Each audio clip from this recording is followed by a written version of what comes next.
Haya jamani, tuendelee. Last time out tulianza hapa na working capital vizuri, labda tukajifunza kuna growth pamoja na net working capital.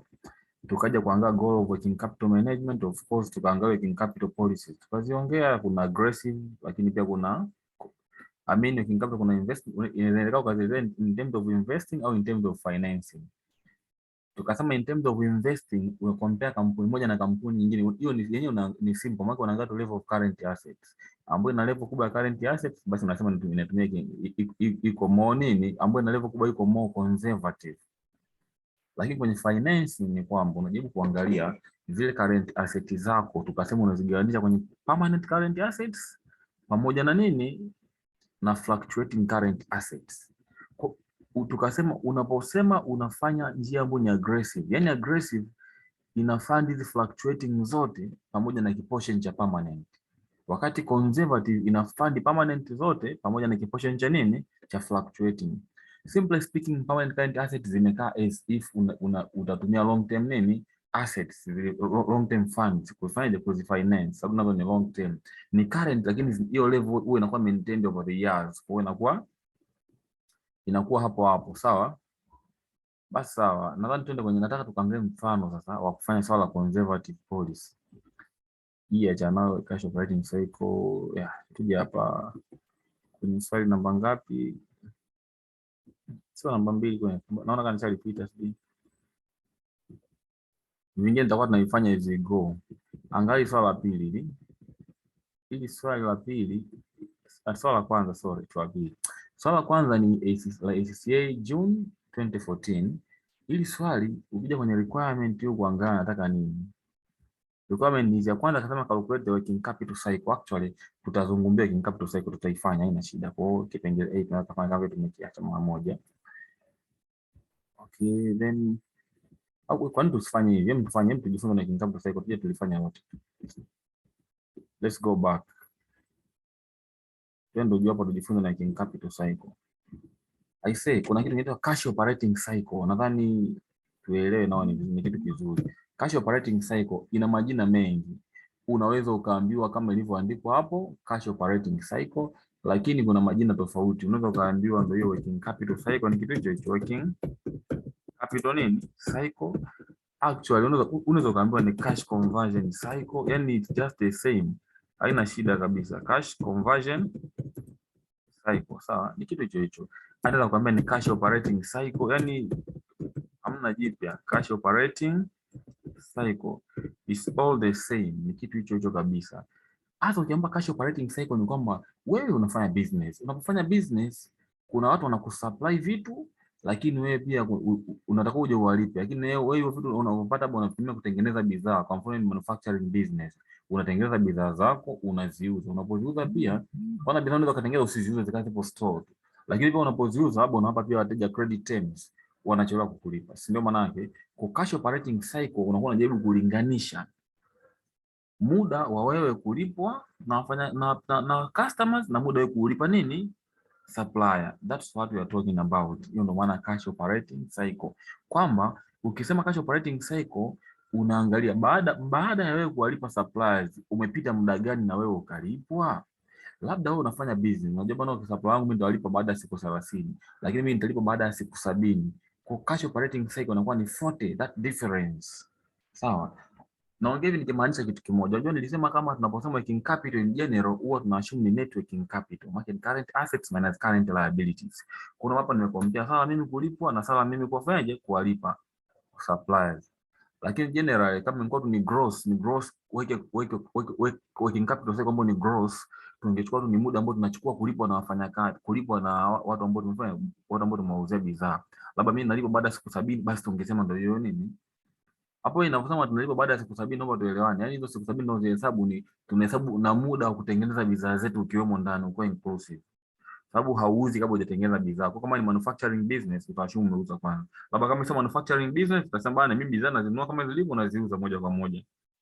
Oh, no time delay, sawa? Okay, sasa my main point hapa ni nini? Sawa? Point yangu kubwa iko hapa. Unaposema cash operating cycle ni nini sasa? Unasema is the length of time between the company's outlay on raw materials, wages and other expenditures and the inflow of cash from the sale of goods. Umepata picha hapa? Ni length of time between companies outlay on raw materials, wages and other expenditures and the inflow of cash from the sale of goods. Imeongea tu vizuri, definition tu imekaa vizuri, lakini our main point hapa mwingine angeweza akasemaje, is the length of time taken between the company's outlay to its suppliers, kwa sababu raw materials hizi unapewa na watu, they are your suppliers. Wages labda pia labda wanakupa labda wanakuja kufanya kazi kwako, lakini labda unaambia bwana, mimi siwalipi leo. Ni kama material, bwana amenipa material, nitalipa baada ya siku 20. Wages labda nitalipa baada ya siku 12. Other expenditure labda unaambiwa ndio kama overheads. Unajua unapoenda kuform hata kwenye cost accounting umesoma components za kitu unachotengeneza, kuna materials, kuna labor na kuna overheads. Kwa suppose kama material unalipa baada ya muda, umepewa credit period. Wages kama mtu anafanya kazi kwamba utamlipa baadaye, plus other expenditures labda kama ni other overheads, plus overheads I mean, nazo unamlipa baada ya muda, unaweza kazi hesabu hizo. Lakini and the inflow of cash from sale of goods, na kama unafanya manufacturing utasubiri upokee baada ya kuuza bidhaa. Sawa jamani, kwa hiyo kuna kitu cha namna kama hiyo hapo. So for a manufacturing business tumechukua hii scenario ambayo ni complex, kwa sababu kwa business ambayo tunaita ni mechanizing. Unajua mechanizing business ya usumbuki, you buy something unakiuza kama kilivyo. Sawa, kwenye mechanizing unanunua kitu ndio kukiuza, kwa hiyo hakuna masuala, hakuna complications. So simply speaking, cash operating cycle inatolewa kwa formula ifuatayo. This is what we call cash operating cycle. Kwa kifupi kabisa, ngoja nikuelezee kazi kabla kuna kwenye hii formula. Don't feel kama kuna kitu kizito, tayari unafahamu. Tumesema working capital ni current assets minus current liabilities. Tulisema typical examples za current assets, kuna inventory. Kuna inventory, tunasema kuna trade nini? Trade receivables, si ndio? Ni zipo, kuna cash. Kuna cash of course, kwa tufanye hivi. Nataka upate tu picha, yani sometimes kurahisishia kazi. Alafu huko kuna trade payables. Sawa? Trade payables. Kuna overdraft. Na sasa angalia. Hapa sisi tunahesabu, tunasema tunaongea ni time. Kama ni inventory tunatumia inventory days, inventory period, inventory holding period. Muda wa kuhold inventory, inventory ziko za aina tatu. Inawezekana kama ni raw materials, hapa raw materials. Inawezekana ni work in progress, ndio WIP. Inawezekana ni finished goods. Kwa tumetaja inventory zote. Angalia, this payables payment period ndio hii trade payables, hii trade payables. Actually tumesema payables, lakini ita include kama ni watu ambao wanataka kuwalipa wanakudai materials, watu ambao wamekupa labor wamefanya kazi wanakudai bado hujawalipa, will be included. Labda kuna expenditures umeinkaa lakini bado hujawalipa watu, zote zitaingia pale. Lakini most common hapa watu na mara nyingi labor anakuta watu wanashunga labor ikashalipwa, lakini pia tunawasimu nani kashalipa. Hizi expenditures zingine, hizo expenditures tulizoandika hapa nazo zinakuwa zishafanyaje, zishalipwa. Kwa hiyo we don't waste our time kuhusiana na hili swala. Sawa. Kwa hiyo ndio maana utakuta kuna nini, payables payment period ndio imetolewa, alafu tuna trade receivables, maana ni trade receivables collection period, ndio tunasema receivables collection period. Unafanya hivi, una add kwa asset zote hizo zote ambazo unaona ni asset unajumlisha, ambazo nini, ni madeni ambayo tunakuwa ni trade payables. Unafanyaje? Unatoa. Of course cash hajamweka, maana cash ushaamua ni cash. Cash maana tayari unayo, maana hakuna muda wa kusubiri kuipokea, tayari ipo mkononi. Kwa hiyo no need to worry. Kwa hiyo nadhani tumeelewana sasa hapo. Ukiambiwa hivi tunachukua ni raw materials holding period ambayo ni inventory, payables payment period, trade payables tunazitoa kwa kuona sisi tunatoa huko, work in progress holding period, finished goods holding period as well as receivables collection period. Kwa hicho ndio kitu kimoja na kifanya. Sometimes nadhani tulisoma ratio, na watu tulijifunza ratio japo ni vitu ambavyo tunaweza kuandika kwa hapa tukarudi kuandika kidogo, lakini ni zile ratio analysis. Kuna trade payables collection period, trade receivables collection period, trade payables payment period. Kuna vitu vya namna kama hapa, inventory holding period, we learned that, lakini nadhani tutaandika kwa mara nyingine tena hapa. Sawa. Kwa hiyo you can just do this na ukapata picha nini kinachotokea. Hebu before anything tukakumbushana kidogo kabla ya kwenda kwenye hili swali. Anyway, we can just call it, tuendelee tukihitaji tutakuja. Angalia basi hapa.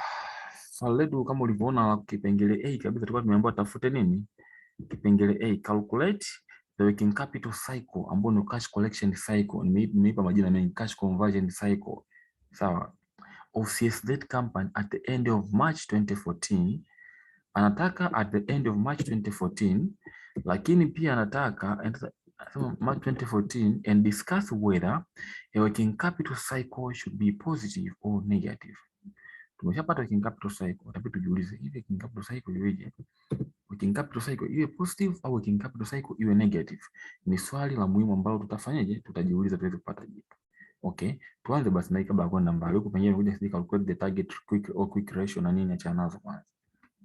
Hizi ratio pia tutafanyaje? Tutazitafuta, hazina shida kabisa.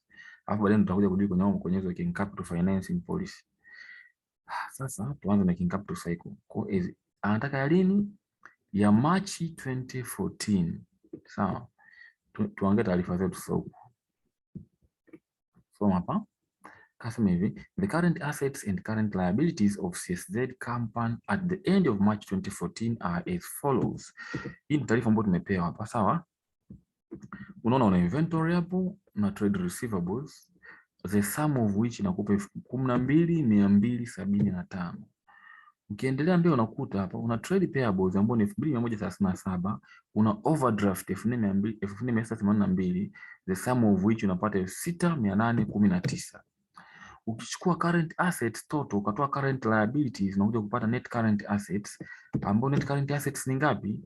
Ni 54,56. Hii ni ya March 2014. Sawa? This is for March 2014. Basi ukishapata hivi sasa, labda kuna taarifa nyingine anatuambia hivi, angalia.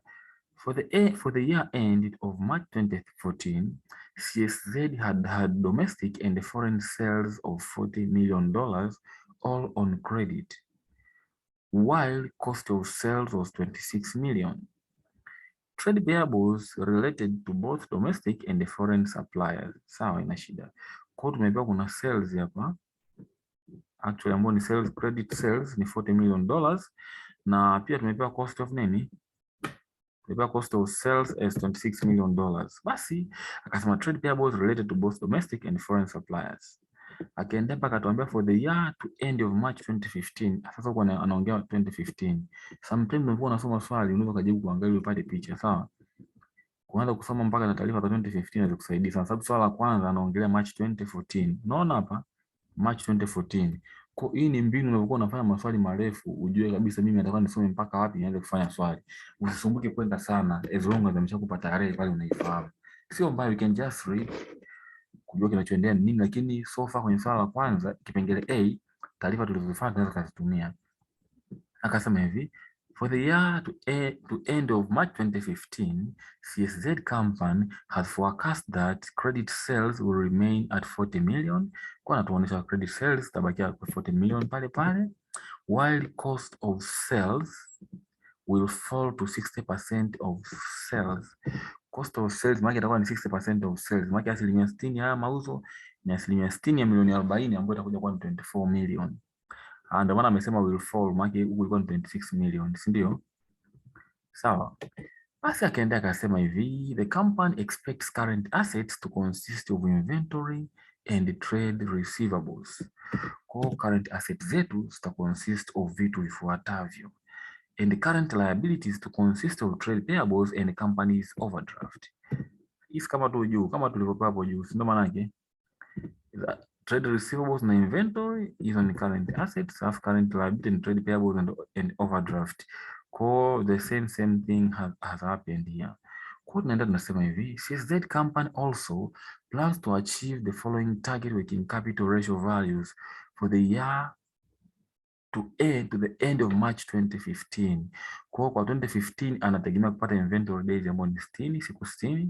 Ni inventory holding period, yo inventory holding days. Hii ni trade receivables collection period, muda wa collect trade receivables. Okay, trade payable days, muda wa kuwalipa suppliers. And then we have current ratio here tumepewa. Current ratio. Nafanya naongea masuala ya liquidity ratios. Of course tutaziandika kwa namna fulani hivi. Sawa. Let's proceed basi. Nadhani tumeweza kusoma swali letu, akatambia tafuta working capital cycle at the end of March 2014. Kwa the end of March 2014 tuna taarifa hizi hapa juu hizi, pamoja na tumepewa sales milioni 40 na cost of sales milioni 26. So tutaanza na swali letu. Sisi tunafahamu kabisa kupata hiyo cash conversion cycle au cash collection cycle kama wanavyoamua kuita, utachukua muda wa kuhold asset ambao kuna muda wa kuhold inventory plus muda wa kuhold trade receivables, muda wa kucollect trade receivables, nitaenda kutoa muda wa kuwalipa suppliers market ya trade payables. Just like that. Overdraft haina gazeti baya, kweli kwa ndani ya mdage, overdraft inajiadjust yenyewe. Sawa. Basi sales unazo milioni 40, cost of sales unazo milioni 26. Basi it's just like that. Tuanze sasa inventory. Utaanza na inventory hapa. Utaanza kutafuta inventory holding period. Jamani, hizi ni ratio, ni formula za ratio. Nadhani tunaweza kufanya tu moja kwa moja. Unapataje inventory holding period? Inventory days tunazipataje? Nimeandika hivi tuweze kukumbuka formula. Tunapataje inventory days as tulivyosoma ratios. Kupata inventory days, kwa sababu anakuja akaambia ni mambo ya work in progress au ni nini, don't hustle, don't waste your time. Sema tu hivi, huwa tunaita ni inventory holding period. Sawa. Inventory holding period ni sawa sawa na, unaanza kuifanya sasa. Inventory holding period ukitaka kuipata, unachukua inventory yako, sawa, unagawanya kwa cost of sales. Inventory over cost of sales. Sasa angalia, alikuwa ameongea masuala ya days. Kama ni masuala ya days, basi tutazidisha na siku ngapi? 365. Be careful, kuna some questions anakuambia assume you have to have 360 working days au labda siku zote. Kwa be careful, kama hakupa kwenye swali tumia hizo alizokupa. Tukasema nadhani tulishajifunza hapa, tunajua kucompare inventory ambayo bado tumebaki nao store, cost of sales ni gharama ya mzigo ambao tumeuza. Kwa unalinganisha mzigo ambao umebaki nao store na mzigo ambao nimeuza umekuaje. Nilifundisha jinsi kupata ile formula. Ukiambiwa cost of sales is an item in the income statement, is a line item in the income statement. Income statement huwa tunaenda for a given period. Kwa kama cost of sales ni income statement, cost of sales kama ni kwa mwaka mmoja ni siku 365. Inventory itakuwa ni siku ngapi? If you cross multiply ndio unapata formula hii hapa. Sawa. Kwa ukiangalia sasa vizuri utakuja kukuta kumbe ni inventory over cost of sales times 365. Nafikiri ndicho ambacho kilikuwa kwenye nini? Kwenye maswali yetu. Tutaenda kuangalia tumezipata wapi hizi. Inventory over cost of sales times 365. Let's go and check. Inventory ilikuwa ni ngapi na cost of sales ilikuwa ni ngapi?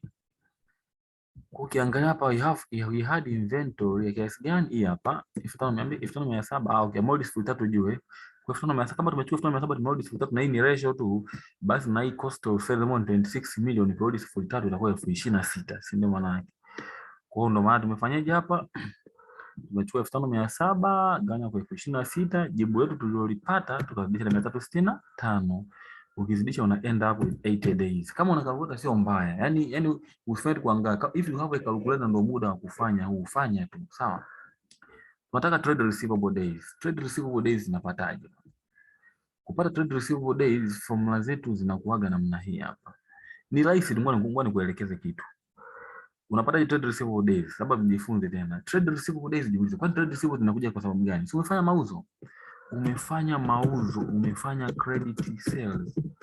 Sales ni item ya kwenye income statement. Income statement jana tunaziandaa kwa mwaka. Kwa credit sales kama ni siku 365, ask yourself, trade receivables itakuwa ni muda gani? Sawa?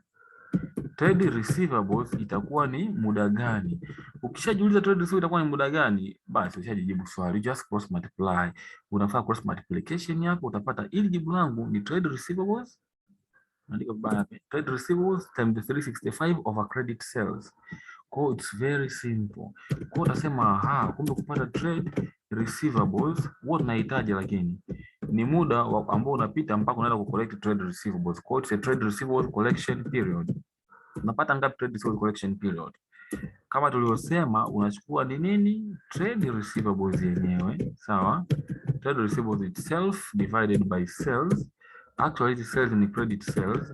Sema kama utakuwa umeletewa swali liko silent, just presume it all to be credit sales. Kwenda kurudisha na siku 365, boom, habari imeisha. So you need trade receivables over credit sales times 365 days. Okay, juu ni trade receivables, chini ni credit sales. Let's go and check. Sawa. Juu ni trade receivables, chini ni credit sales. Trade receivables ni ngapi? 6575. Credit sales ni milioni 40, lakini kwa sababu tumehold 0.3 na huko basi tuhold 3. Kwa hiyo itakuwa ni 6,575 gawanya kwa 40,000. Sawa. Ndio iko hivyo.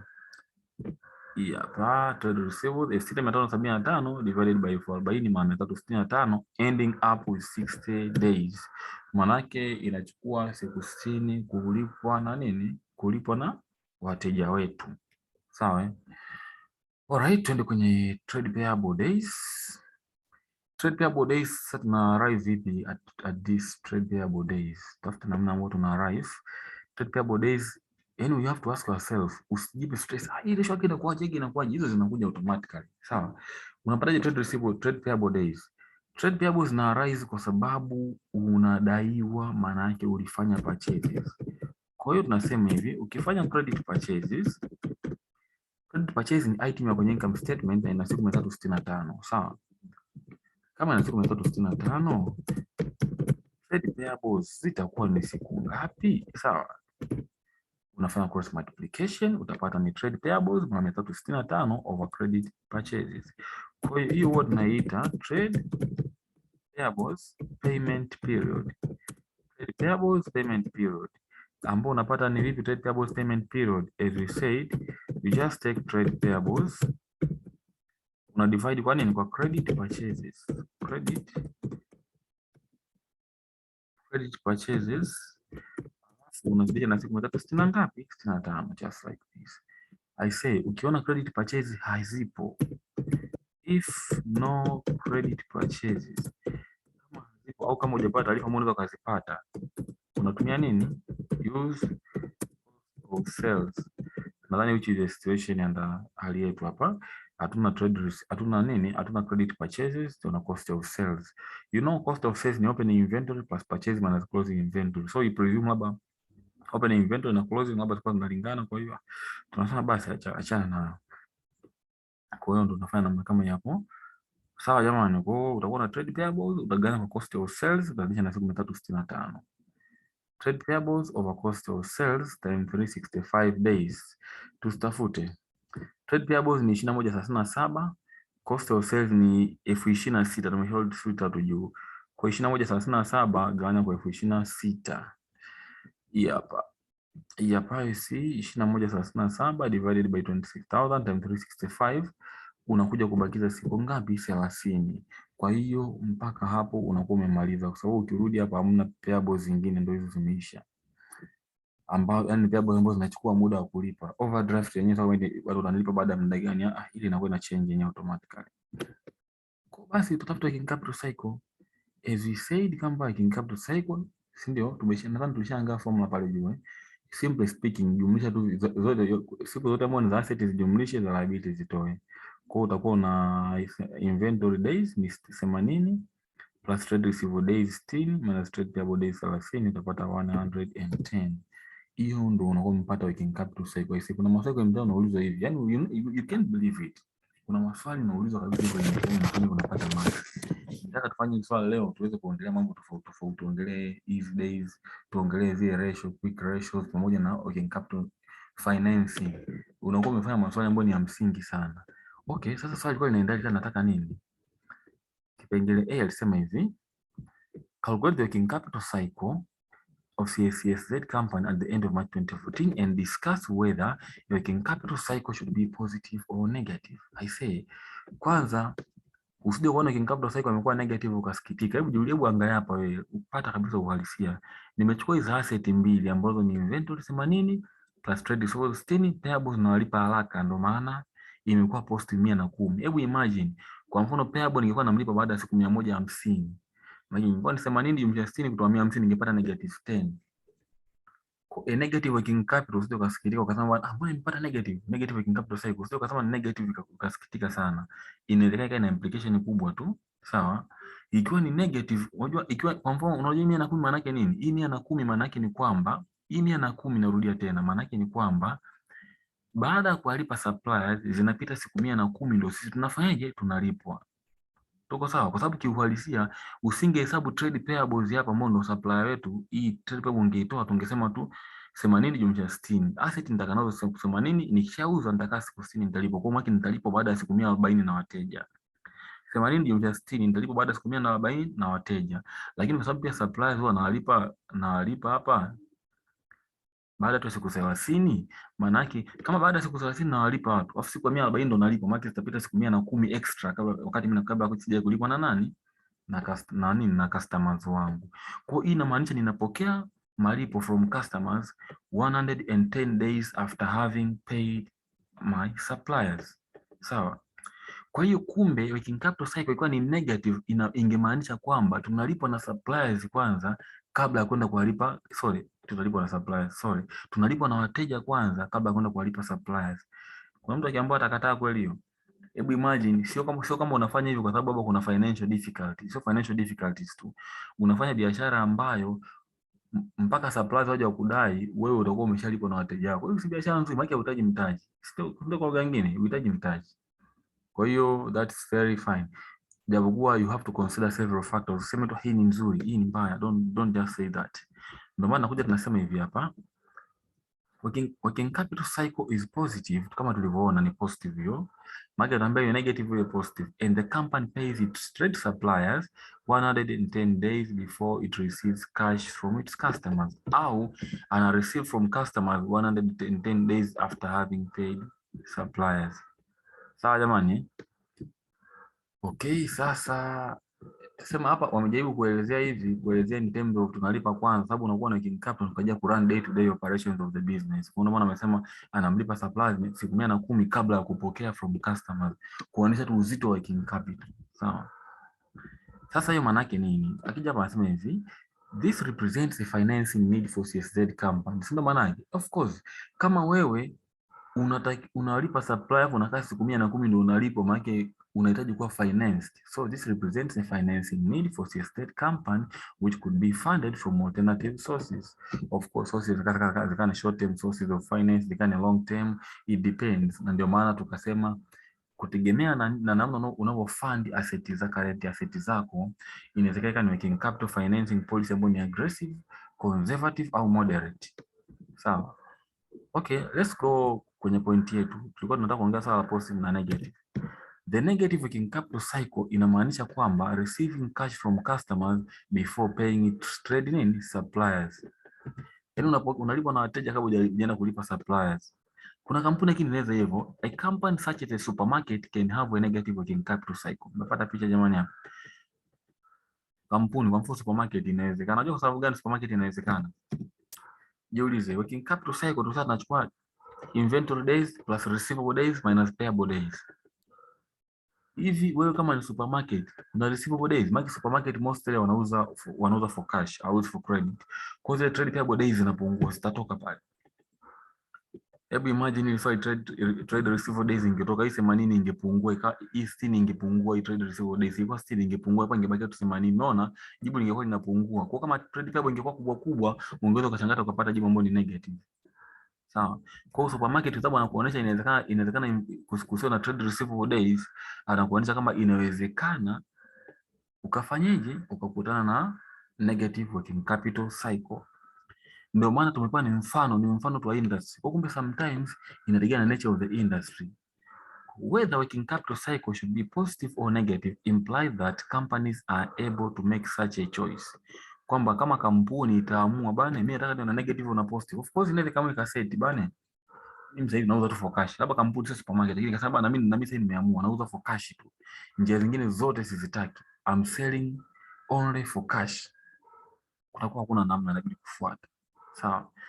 Lakini nasema but this is not usually the case as the length of the cycle depends on its elements. Maana length ya cycle inategemea na vitu vingi. Tumesema kuna current assets, pale ambapo kuna inventory, holding period, lakini pia kuna nini? Kwa mfano manufacturing business, utakuwa na inventory mengi, raw materials, work in progress, utakuwa labda umeproduce mabidhaa mengi bado hujayauza.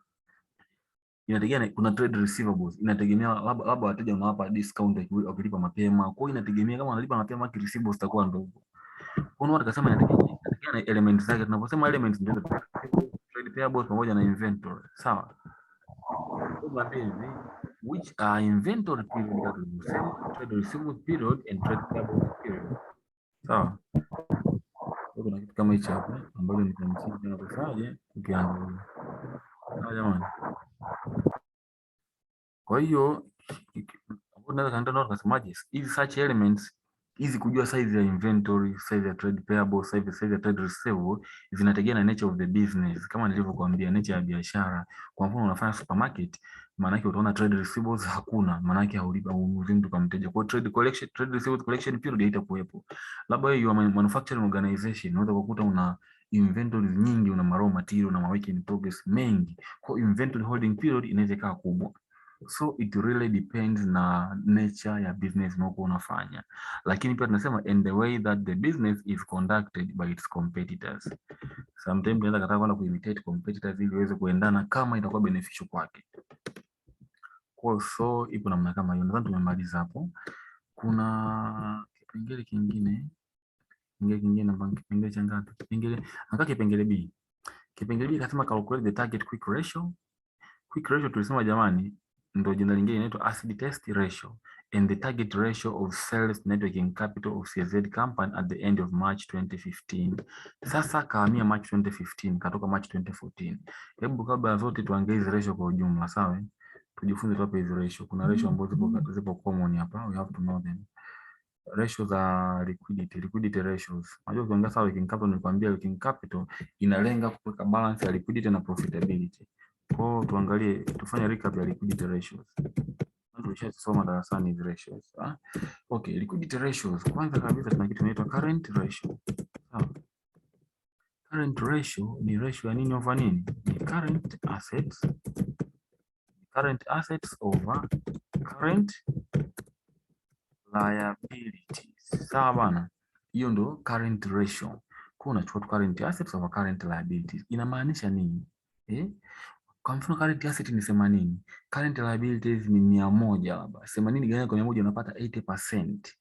Inatuonesha nini hiyo? Ukipata 80% ina maana inatuonesha kwamba asilimia 80 ya huyu current liability, yani hebu leo tuseme hivi, ngoja tuchukue. Ngoja niseme mfano. Kwa mfano hapa EG, tuseme hivi. Labda EG ukasema bana, labda nina current assets ambayo ni 80 gawanya kwa current liabilities ambayo ni ngapi? 100. Nikapata 80 pa nini? 80%. Ukipata 80% inaonyesha kwamba asilimia 80 ya current liability, yani kwamba jamani, huku ni current assets, huku ni current liability. Naomba tuelewane hapa. Unaongeza liquidity, yani it depends kwamba wewe unakuwa unamaanisha nini. Sawa? Maana hapa namaanisha kama asilimia 80 ya current liability, kama ni madeni, kumbuka tayari maana unatakiwa ukayalipe, si ndio? Kwa 80% of current liabilities can be settled by current assets. The rest italipwa na current liabilities. Zitalipwa na vitu vingine, si ndio maana? Tuko sawa jamani? Current asset ni asilimia 80 ya current liability. Maana 80% of current liabilities inamaanisha kwamba 80% of current liabilities can be settled by current assets. Tuko sawa? That's all nakuwa tunamaanisha hapa, japokuwa kuna namna nyingine ambayo mtu anaweza akasema, unaona, current asset market zinajua na current liability. Wakati unataka uzipate current asset uzifund, bado liability hauna. Tukamaanisha kwamba current asset zote market unaona zote zinaingia kwenye 100, maana current asset zote zimekuwa funded na current liabilities. Huo ni upande.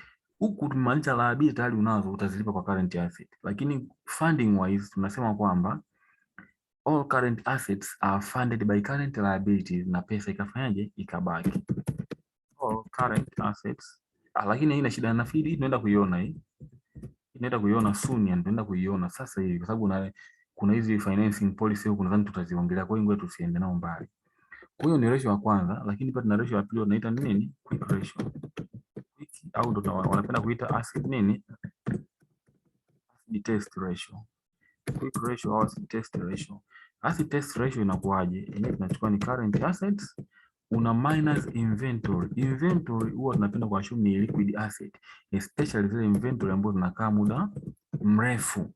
Kwa hiyo unaziondoa hizo inventory, usizitegemee kwenye kulipa current liabilities. Hapo ni current liabilities. Kwa maana huwa tunasema ni liquid assets, liquid current assets ambazo zinakuwa zimebaki, unagawana kwa current liabilities. Kwa pia the same.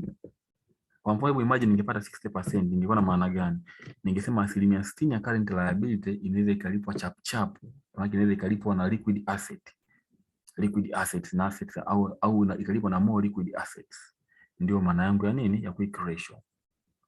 Kwa hiyo unaposema kitu namna kama hii, ukiona hizo ratio ziko nzuri kikawaida, kampuni inakuwa health, yani kampuni risk inakuwa ndogo.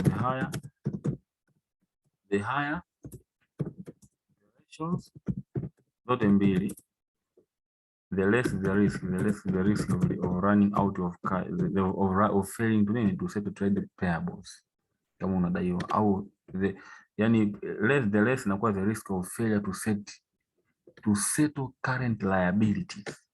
Okay, tumalizie ratio ya mwisho. Kwa tunaita ni sales over net working capital. Wanapenda kusema sales to net working capital ratio.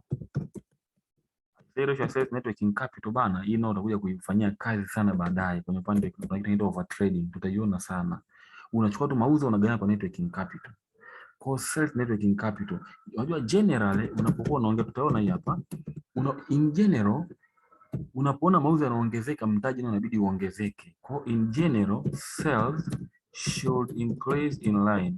Sales should increase in line na nini? In line with the net working capital. Kwa unapoona unashangaa, mauzo mbona makubwa working capital ndogo? Kwa nini mauzo makubwa working capital ndogo?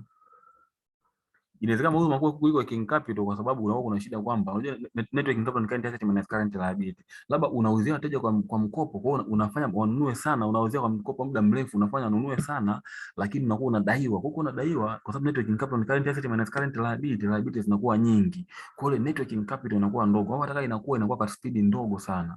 Kwa hiyo ukigawanya unapata jibu kubwa, sawa? Kwa hiyo unapopata jibu kubwa inakuja kukuletea shida sana baadaye. Kwa maana yake too much of it utakuja kuiona baadaye. Could mean kuna kitu kinaitwa overtrading utaona baadaye hivi. Yani kama unakuwa una overtrade, kwamba level of investment au tunapenda kuita undercapitalization, kwamba unaonekana unafanya biashara kubwa sana lakini mtaji haupo. Kwa it's like unaweza ukafall muda wote, ambao unakuwa unafanya biashara wakati pesa unakuta haipo. Inawezekana ukawa na sudden collapse. Inawezekana ikatokea sudden collapse kwa sababu utakuwa una madeni. So ukiangalia financial statements utaziona. Lakini pia too low, ikiwa ni too low inaweza ikaindicate inaita under trading. Could mean under trading. Kinyume cha over trading. Kwamba una under trade, unaulizwa wewe vipi bwana? Mbona umefanya investment makubwa sana? Una mtaji mkubwa sana lakini mbona unafanya biashara kidogo? Unasema under trading or over capitalization. Kwa hiyo kuna vitu kama hivi vina maana sana. Sawa? We have to know, we have to understand. Hizi ndio ratio zetu tatu ambazo vitu zifahamu. Basi kwenye upande wa wa liquidity ratios ni za msingi hizi. Basi nafikiri itakatika muda wote hapa. Ikikatika nadhani you have to join again tuendelee.